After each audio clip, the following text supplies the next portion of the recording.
सहनाववतु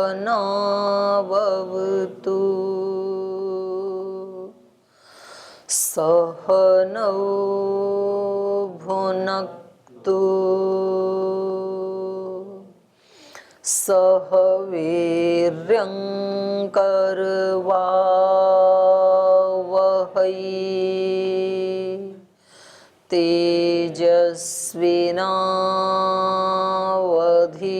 तेजस्विनावधीतमस्तु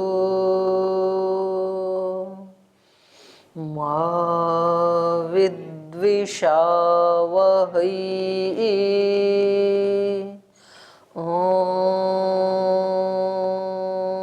शान्ति शान्ति शान्तिः।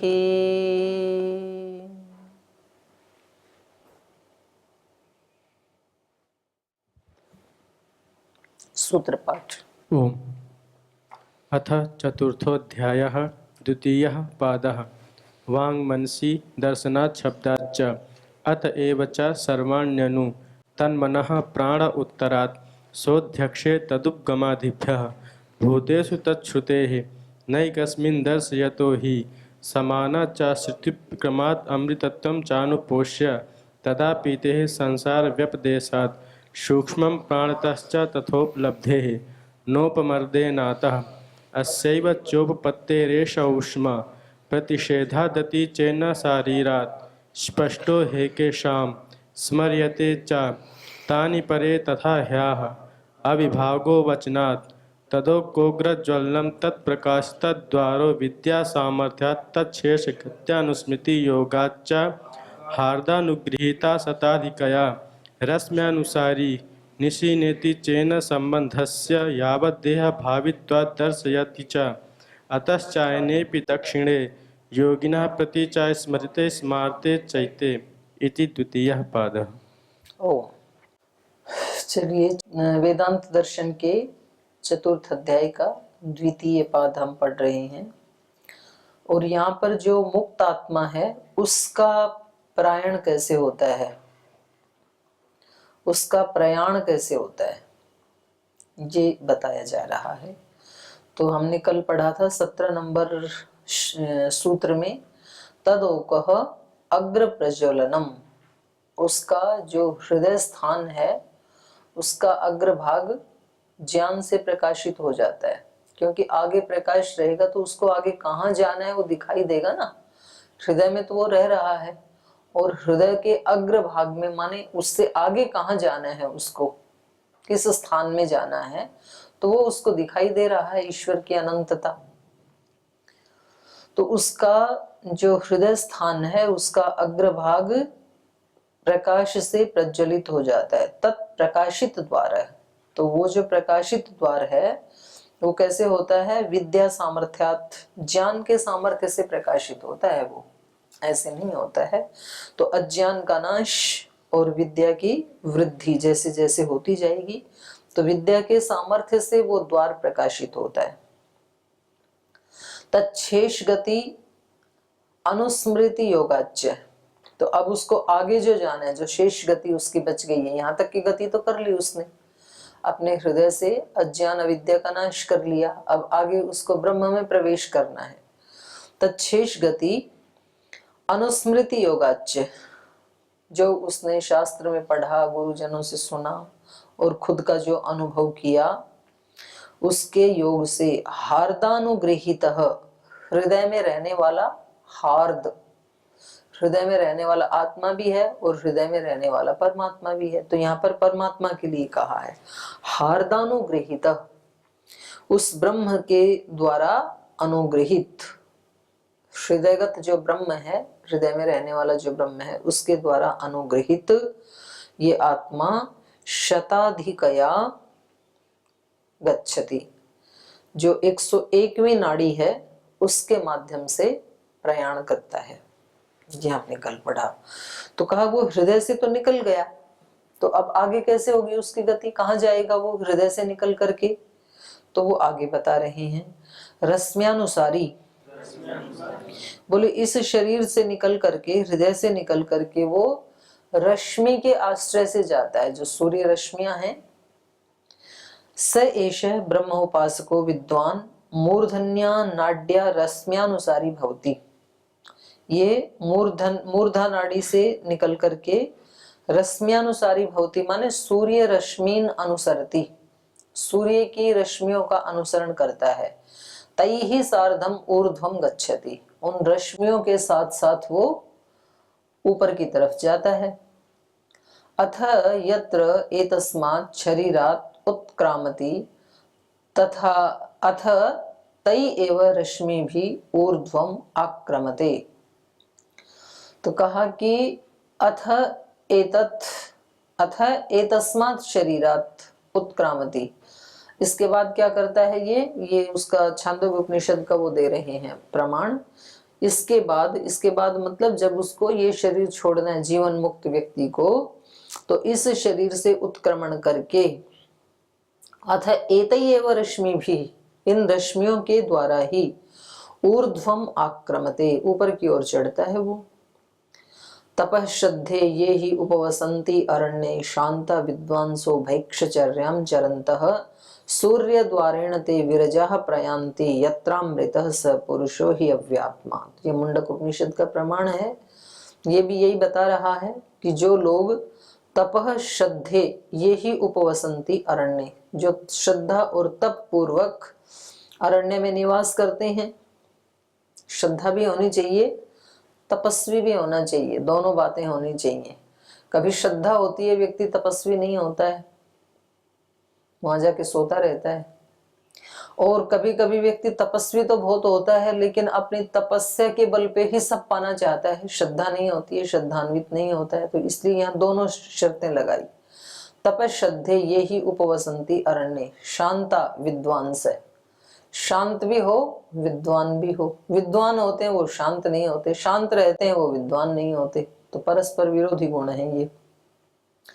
शांता विद्वांसो भैक्षचर्याम चरन्तः, भिक्षाचर्या से जो अपनी आजीविका चलाते हैं।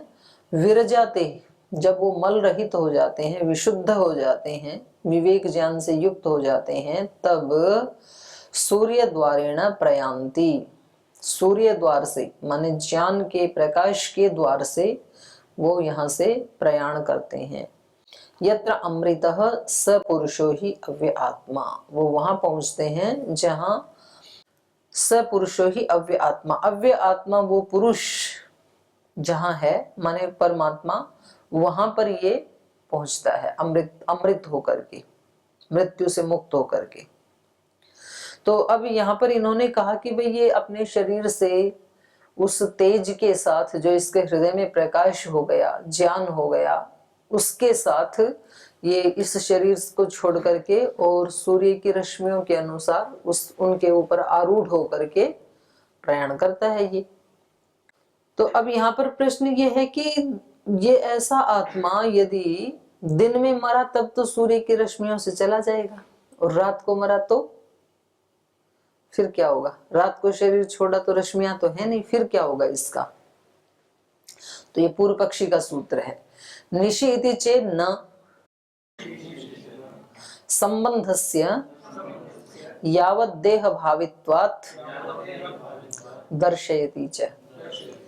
बोले निशि इति चेत् न, अगर रात में इसने शरीर से उत्क्रमण किया तो रात को तो सूर्य रश्मियां है नहीं, तो फिर तो ये जा नहीं सकता है मोक्ष में। तो ऐसा यदि पूर्व पक्षी कहे तो न, ये उसका कहना उचित नहीं है, क्योंकि संबंधस्य यावत् देह भावित्वात्, क्योंकि सूर्य रश्मियों के साथ संबंध तब तक हमारा रहता है जब तक कि हमारा शरीर है। जैसे ऐसे स्थूल रूप से तो लगता है ना कि रात को सूर्य की रश्मियां नहीं है, लेकिन तो भी रात को भी थोड़ा सा प्रकाश तो होता है।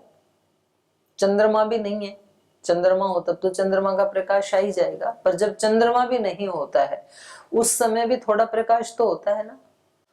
तो वो क्या है? वो सूर्य की रश्मियां ही हैं, वो सीधी सीधी तो नहीं दिखाई दे रही हैं, लेकिन उनका प्रकाश तो है ना। अभी आप इस कमरे में बैठे हैं, लाइट बंद कर दें तो सीधी सीधी तो सूर्य की रश्मियां नहीं आ रही है यहाँ पर, लेकिन फिर भी थोड़ी तो होता है ना उजाला, तो दिखाई तो देता है ना। तो ये किसके कारण है? रश्मियों के कारण है। रश्मियां तो हैं यहाँ पर, सीधी सीधी नहीं है बेशक, तो वो परावर्तित होकर के फिर इधर आ रही हैं दीवार से टकरा करके। तो ऐसे ही रात्रि को भी सूर्य की ही रश्मियां तो होती हैं। और यहाँ तक बताया है शास्त्र में तो कि सूर्य की रश्मियों के साथ हम सब मनुष्यों का संबंध 24 घंटे रहता है, अहर्निश। इसलिए रात को अपने आप ही सूर्य नाड़ी चलती है रात, और चलनी चाहिए स्वस्थ व्यक्ति की। आप अपने स्वर को चेक कर सकते हैं, क्योंकि रात को सोते समय आपका दाहिना स्वर चलना चाहिए, सुबह उठ के आपका बायां स्वर चलना चाहिए। उपासना के समय या तो बायां स्वर चलना चाहिए या तो दोनों सम होने चाहिए। तो यदि किसी का ऐसा नहीं हो रहा है तो उसको फिर कर लेना चाहिए अपने स्वर को ठीक। तो ये कह रहे हैं यावत देह भावित्वात्, इन सूर्य की रश्मियों का संपर्क जब तक शरीर है ना तब तक हमारे साथ इनका संपर्क रहता है सूर्य रश्मियों का। वहां से रश्मि आती है, शरीर से टकराती है, फिर वो अंदर तक जाती है, और यहाँ से भी ये, वो एक विद्वान आए तो थे एक बार आचार्य जी के साथ, उन्होंने बताया था कि यहाँ से वो रश्मियां फिर वापस हमारे उसको लेकर के सूर्य तक जाती हैं, फिर आती हैं। तो दिन में पता नहीं कितने लाखों बार ये घटना होती है, निरंतर ये घटना होती है। तो ये आप उसमें सूर्य सिद्धांत में पढ़ सकते हैं। उन्होंने भी बताया था, एक बहुत बड़े विद्वान आए थे ना यज्ञशाला में एक बार, थोड़े हेल्दी से, उन्होंने भी ये बात बताई थी जो ग्रहण आदि के बारे में बता रही थी। दर्शयति च, ऐसा ही शास्त्र में कहा है। निशि न इति चेत, रात्रि में तो सूर्य रश्मि होती नहीं है, ऐसा कोई कहे तो मूर्धन्यया नाड्या विदुषो निष्क्रमणम यद रश्म्यानुसारी प्रदर्शितम तत्खलु दिने भवितुम अर्हति। निशि निष्क्रममाणस्य न भवेत् इति चेत उच्यते तर्हि न वक्तव्यम। मूर्धन्यया नाड्या विदुषो निष्क्रमणम, मूर्धा नाड़ी के द्वारा विद्वान का निष्क्रमण होता है, ये पीछे सूत्र में बताया। और यद रश्म्यानुसारी प्रदर्शितम, और वहां से निकल करके फिर रश्मि का अनुसरण करते हुए आगे जाता है, ये जो दिखाया। तत्खलु दिने भवितुम अर्हति, तो वो दिन में तो हो सकता है, सूर्य रश्मियां उपलब्ध हैं। निशि निष्क्रममाणस्य न भवेत्, लेकिन यदि रात्रि में कोई निष्क्रमण करना चाहे तो रात्रि में तो ये सुविधा उपलब्ध नहीं होगी। इति चेत उच्चेत तर्हि न वक्तव्यम, ऐसा यदि पूर्व पक्षी पूछे तो ये उसको नहीं पूछना चाहिए, ये प्रश्न उचित नहीं है, क्योंकि संबंधस्य यावत् देह भावित्वात्, सूर्य रश्मि संबंधस्य देहेन सह निरंतर वर्तमानत्वात्, सूर्य रश्मियों का संबंध इस शरीर के साथ निरंतर वर्तमान रहता है। दर्शयति च, ऐसा ही श्रुति दिखा रही है। दर्शयति श्रुति, श्रुति क्या कहती है? देहे सर्वदा रश्मि संबंधस्य वर्तमानत्वम, इस शरीर में सर्वदा रश्मियों का संबंध वर्तमान रहने से। तो अब इसका प्रमाण दे रहे हैं छांदोग्य उपनिषद का। एवं एव एताः आदित्य रश्मयः अमुस्मात् आदित्यात् प्रतायन्ते ता आसु नाडीषु सृप्ताः आभ्य नाडीभ्यः प्रतायन्ते ते अमुस्मिन् आदित्ये सृप्ताः। एवं एव एताः आदित्य रश्मयः, इसी प्रकार से ये जो सूर्य की रश्मियां हैं ये अमुस्मात् आदित्यात् प्रतायन्ते, उस सूर्य से इधर की तरफ फैलती हैं। ता आसु नाडीषु सृप्ता, तो इधर आते आते पृथ्वीलोक में आते आते इन नाड़ियों में ये फैल जाती हैं। सृप्लृगतौ, सरक जाती हैं मतलब, तो इधर अंदर भी आ जाती हैं। आभ्य नाडीभ्यः प्रतायन्ते, और इधर से वापस जाते समय ते अमुस्मिन् आदित्य सृप्ताः, फिर वो उस आदित्य के पास चली जाती हैं। तो ये आती जाती रहती हैं और निरंतर ये प्रक्रिया बनी रहती है। तो एक बार ये प्रसंग निकाल के पढ़ भी दीजिए। 622 पृष्ठ पे है छांदोग्य उपनिषद 862। ओम 862 पढ़ो जी। जैसे एक महापथ लंबा चौड़ा रास्ता निकट के तथा दूर के दोनों ग्रामों को पहुंच जाता है, इसी प्रकार आदित्य की किरणें पिंड तथा ब्रह्मांड दोनों लोकों को पहुंचती हैं। वे आदित्य से चलकर इन नाड़ियों में चली जाती हैं और इन नाड़ियों से चलकर आदित्य में पहुंच जाती हैं। पिंड तथा ब्रह्मांड का यह आदान प्रदान होता रहता है। तो ये शास्त्र भी ऐसे ही बता रहा है। तो इसका मतलब है कि रात में चाहे वो शरीर छोड़े या दिन में छोड़े, सूर्य रश्मियां तो सर्वदा उपलब्ध ही हैं हमें। अतश्चायनेपि दक्षिणे, अतश्च अयनेपि दक्षिणे अयनेपि, क्योंकि ये भी तो एक बात है ना कि योगी को शरीर कब छोड़ना चाहिए? उत्तरायण में। भीष्म पिता मैंने कहा था ना कि मैं तो उत्तरायण में छोड़ूंगा। क्यों उत्तरायण में छोड़ेंगे? क्योंकि उत्तरायण में प्रकाश की गति वृद्धि की तरफ होती है। अभी 14 जनवरी से मानते हैं, वैसे तो 25 दिसंबर से शुरू हो जाता है उत्तरायण। तो अब मार्च, अप्रैल, मई, जून, तो हर दिन हर महीने प्रकाश की वृद्धि होती जाती है। और जून के बाद जब दक्षिणायन शुरू होता है तो फिर तेज प्रकाश से फिर बारिश में थोड़े बादल, धुआं सा छाएगा, फिर बारिश जाने के बाद ठंडी आएगी, फिर सूर्य की प्रकाश थोड़ा मंद पड़ता पड़ता चला जाएगा। तो वहां पर ह्रास की तरफ होता है प्रकाश और यहाँ वृद्धि की तरफ होता है। तो इसलिए प्रकाश में मरना चाहते हैं लोग। क्यों? ताकि सूर्य रश्मियां आसानी से उपलब्ध हों। तो अतश्च अयने अपि दक्षिणे, दक्षिण अयन में भी नहीं जाना चाहते हैं।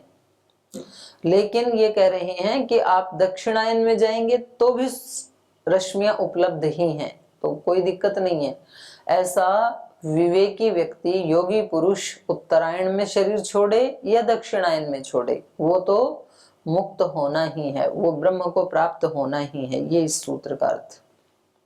अतश्च हेतु हो, इसी हेतु से, क्योंकि सूर्य की जो रश्मियां हैं उनका संबंध जब तक शरीर है तब तक उसके साथ होता है, यावत देह भावी तत्वात्। अतः, तो इस हेतु से अयने अपि दक्षिणे, अतः अतश्च हेतु सूर्य रश्मि संबंधस्य यावत देह भावी तत्वात्, देह भावित्वात् दक्षिणे अयनेपि। यहाँ अपि शब्दात् कृष्ण पक्षे अपि उपासकस्य विदुषः उत्क्रमणम रश्म्यानुसारी भवति। तो यहाँ अपि लगा दिया तो दक्षिणायन भी और कृष्ण पक्ष भी सब ग्रहण कर लिया जाएगा। नहीं तो व्यक्ति शुक्ल पक्ष में शरीर छोड़ना चाहता है, उत्तरायण में छोड़ना चाहता है, तो कह रहे हैं यहाँ पर अपि शब्दात कृष्ण पक्षे अपि, कृष्ण पक्ष में भी बेशक हो जाए या शुक्ल पक्ष में जाए, कोई अंतर नहीं पड़ेगा। विदुषः उपासकस्य, जो विद्वान उपासक है उसका उत्क्रमणम, उसका उत्क्रमण रश्म्यानुसारी भवति, वो रश्मि के अनुसार ही होता है, चाहे वो किसी भी अयन में जाए, किसी भी पक्ष में जाए, किसी भी दिन में जाए। और इसका ये प्रमाण दे रहे हैं छांदोग्य उपनिषद का ही। स एनान ब्रह्म गमयति एष देवपथ ब्रह्मपथ एतेन प्रतिपद्यमाना इमं मानवम आवर्तम नावर्तन्ते।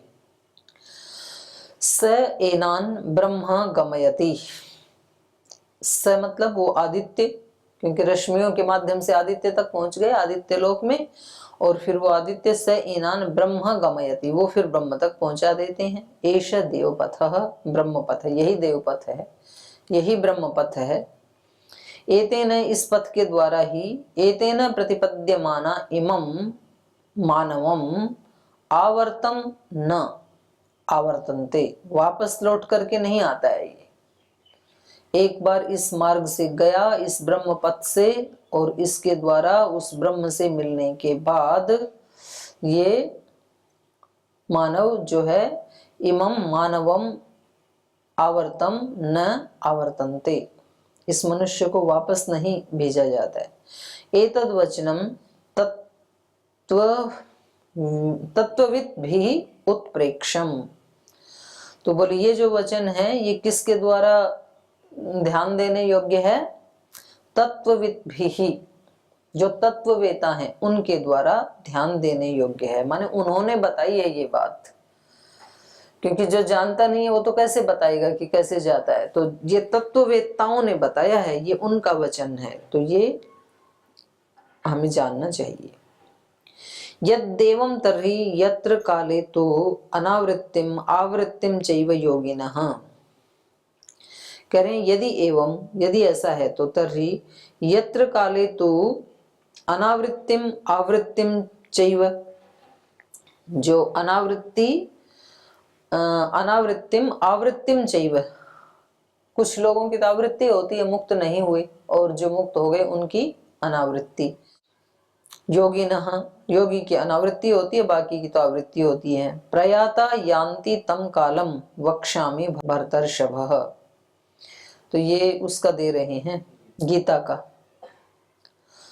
करें हे कृष्ण अर्जुन, यत्र काले तु अनावृत्तिम आवृत्तिम चैव योगिनः प्रयाता यान्ति तम कालम प्रवक्ष्यामि भर्तर्षभ। हे भरत श्रेष्ठ, जिस काल में इस जाने वाले की अनावृत्ति होती है, आवृत्ति नहीं होती है, उस काल के बारे में मैं तुझे बताता हूँ।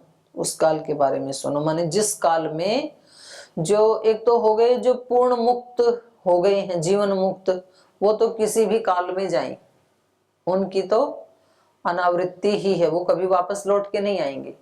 एक दूसरे ऐसे योगी हैं कि जिन्होंने पूर्ण विवेक को तो प्राप्त नहीं किया अभी, लेकिन कुछ शेष बचा है, काफी साधना की है उन्होंने भी, लेकिन वो यदि उस काल में चले जाएं, कौन से काल में? उत्तरायण में, शुक्ल पक्ष में, ये बताएंगे। मतलब गीता में भगवान कृष्ण कह रहे हैं कि उस काल में यदि वो भी चले जाए ना, तो वो भी वापस नहीं आएंगे फिर। जैसे विचार का कहते हैं कि भाई अंतिम समय यदि किसी को ऐसा ऊंचा श्रेष्ठ विचार आया तो उसकी वही गति हो जाएगी। अब ये आना बड़ा कठिन है, आ जाए तो हो जाएगी, वो सबके लिए नियम है। जिसने अपने दोषों का नाश नहीं किया और उसको भी स्मृति आ गई ऊंची, तो वो ऊंची गति को ही प्राप्त होगा, फिर इसके अनुसार नहीं होगा फिर। लेकिन आते भी तो नहीं है ना, तो उसी की यहाँ पर कह रहे हैं, ये कृष्ण भी उसी के लिए कह रहे हैं। यत्र काले तो अनावृत्तिम आवृत्तिम चैव योगिनः प्रयाता यान्ति ही, प्रयाण करने वाला जब जिधर से जाता है, तम कालम भर्तर्षभ वक्ष्यामि, उस काल के बारे में मैं तेरे को बताता हूँ। तो वो बता रहे हैं आगे, अग्निर्ज्योतिरअह शुक्लः षण्मासा उत्तरायणम तत्र प्रयाता गच्छन्ति ब्रह्म विदो जना। कह रहे हैं जब अग्नि हो सामने, मरते समय अग्नि पास में हो, अग्नि सामने हो, और ज्योति अह दिन का प्रकाश हो, या तो शुक्ल पक्ष हो, या तो षण्मासा उत्तरायणम, उत्तरायण के 6 मास में से कोई एक मास हो, तत्र प्रयाता गच्छन्ति, उस काल में जो प्रयाण करते हैं वो सब ब्रह्मविद ब्रह्मजनः, वो सभी जन उस ब्रह्म को ही प्राप्त होते हैं। जो जिसको ब्रह्मवेत्ता प्राप्त करता है उस गति को ही ये लोग भी प्राप्त करते हैं। और दूसरा, धूमः रात्रि तथा कृष्णः षण्मासा दक्षिणायनम तत्र चांद्रमसम ज्योतिर योगी प्राप्य निवर्तते।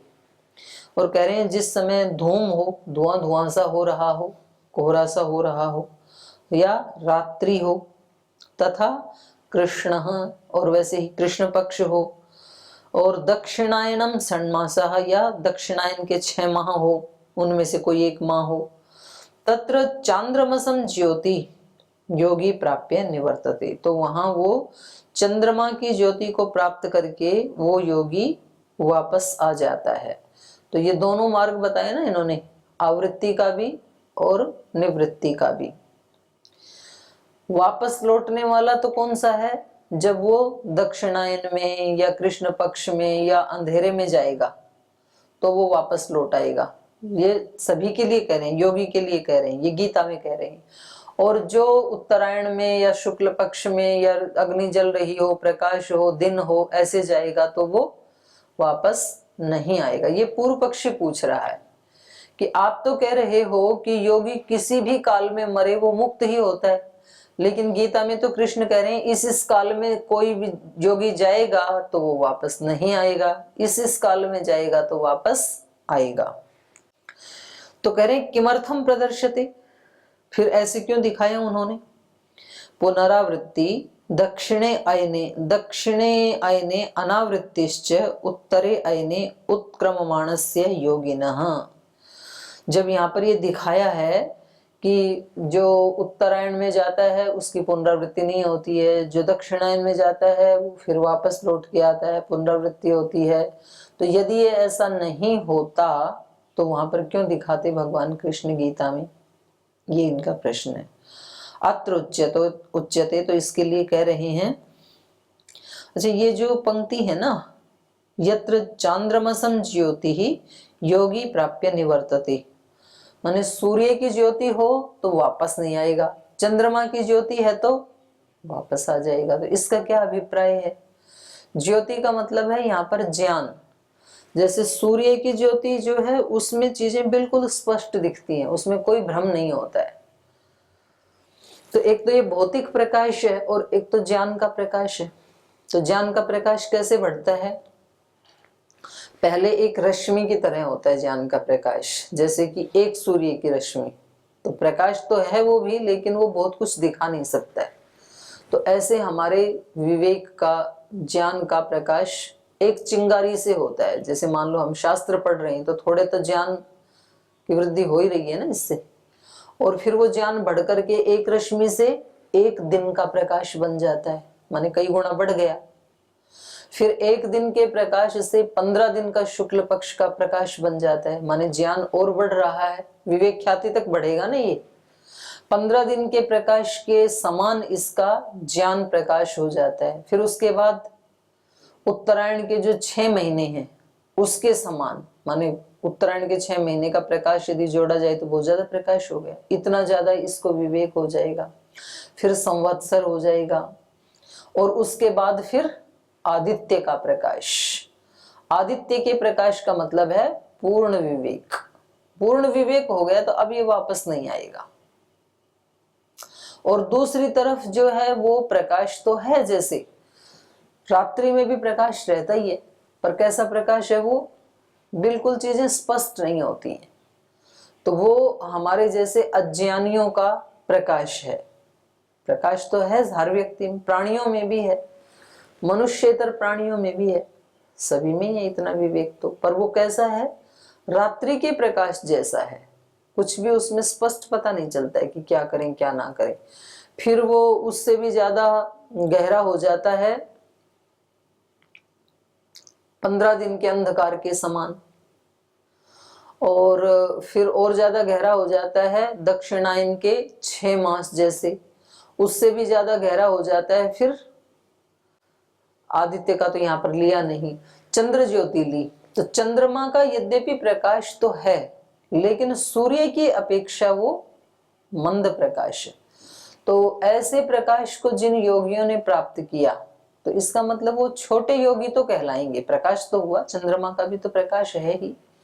और दूसरी दृष्टि से देखें तो चंद्रमा का प्रकाश भी सूर्य के प्रकाश से ही प्रकाशित हो रहा है, चंद्रमा भी। तो कुल मिलाकर के प्रकाश सूर्य का ही है, तो उसी को प्राप्त करना पड़ेगा। पर जिनको थोड़ा बहुत भी प्रकाश हुआ तो उसको यहाँ कह दिया चंद्रमा का प्रकाश। एक रात्रि का प्रकाश बिल्कुल धुंधला है, फिर 15 दिन का मिलाएं तो थोड़ा सा और बढ़ जाएगा वो प्रकाश। फिर 6 महीने का प्रकाश मिलाएं तो और थोड़ा सा बढ़ जाएगा। फिर 1 साल का, संवत्सर का तो और थोड़ा बढ़ जाएगा। और फिर चंद्रमा का प्रकाश मिलाएं तो और थोड़ा ज्यादा स्पष्ट हो जाएगा, लेकिन तो भी सूर्य के प्रकाश जैसा तो नहीं होता है।